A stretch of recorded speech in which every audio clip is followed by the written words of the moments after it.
A few people ask about cooking in bulk and being able to store it, something versatile and easy to make in one lump session. And one of my favorites is chicken breast. I got these on sale. They're $1.99 a pound. Got 4 pounds for $8. All I did, take some meat shears, cut all the excess fat off, then I put them in my bowl here. You're going to want to take the weight. If you're tracking your energy intake and your nutrients, this is an important step.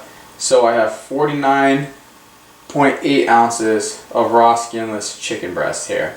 So write that down somewhere, it's really important, and I'll show you at the end of the video.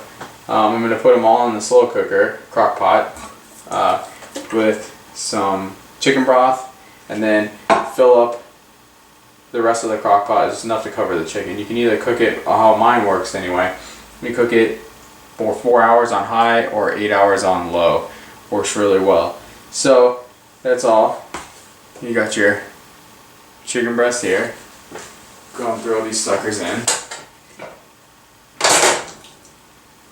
Layer them in there. You can add seasoning to them or anything else that you want. I don't, because I use them for so many different things that I don't want it to undermine whatever I'm trying to make.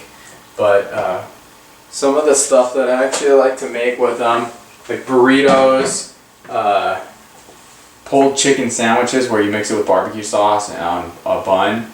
I mean, they can be used for anything. I use them sometimes in pastas. So have that. Let me bust open. Just want to make sure that they are covered. They don't dry out.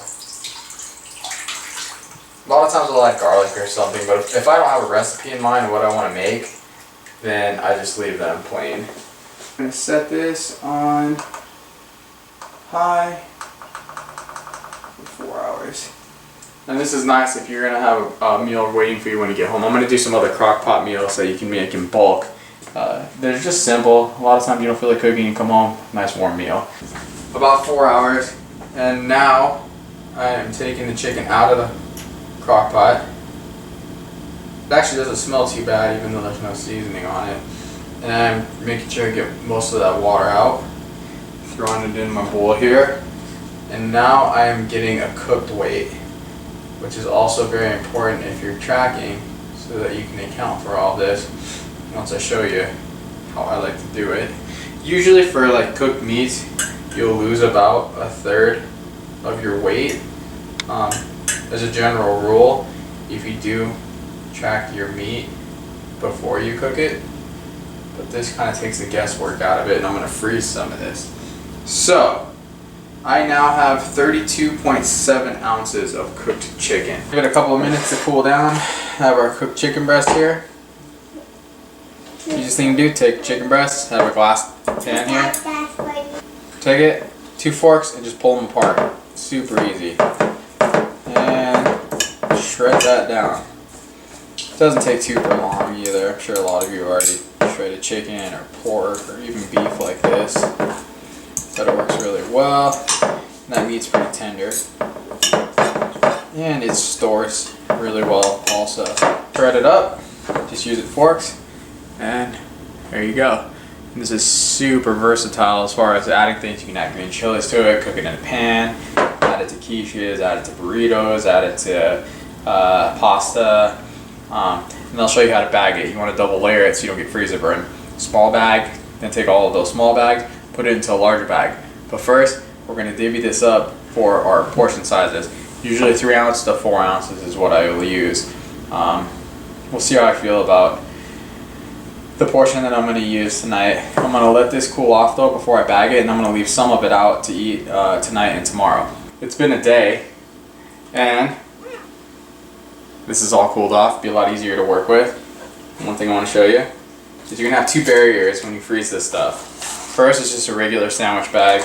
Secondly, you want to get a freezer storage bag, and this will keep it from getting freezer burned.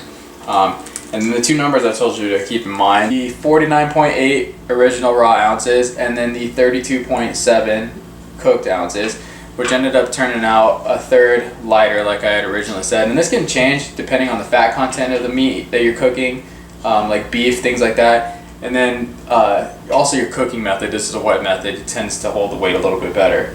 So you have these. So 1 ounce of raw chicken would equate to 0.66 ounces of cooked chicken. So depending on the amount of servings you want, if I wanted a 4-ounce serving, I'm going to go ahead and weigh out 2.64 ounces on my kitchen scale. You have 0.66 ounces for every 0.66 ounces for every cooked ounce of chicken.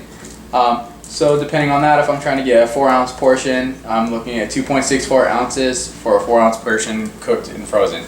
Depending on who you're making these for, what kind of meals you want to use them for. Lillian likes the frozen chicken, so what we'll do with hers is we make it a 2-ounce serving. So that would come out, multiply 2 by 0.66, and that would kick you out like 0.32 or whatever the case is, 1.32, and that would be like a 2-ounce serving for Lillian if I wanted to do it that route. But I was just using it for illustrative purposes, so you can pretty much fit this however you want. And then I have some frozen ones already done. Here's some 4-ounce servings that we already had in this dual sealed. But I mean, look how convenient they are. You roll them up. There's your protein serving of whatever you're trying to make. Like I said, you got spaghetti. You can add. There's so many different things you can do with this. You can recook it in a pan, saute some veggies. Comes out really well. So just about anything you can think of, you can use this for. Do you like it, Lily? You like the chicken? Yeah. Is it time for me now? Yeah. What do you want to say? It's recording you right now. So I'm a little girl. I'm growing up. So I'm a big girl bed. When I was a little baby, Mom gave me a big girl bed. Now I'm growing up. Now I need a big girl bed. You have a big girl bed. Already I'm a big girl. I'm done talking. You done? Yeah. Okay. Did you want any chicken? Yeah. Okay. I'm gonna go eat your lunch. Thank you, Lily. You're welcome. And then here's those numbers so you can actually see a visual on what I did. After you go through it a couple times, it's really not that difficult, but seeing it written out might actually help.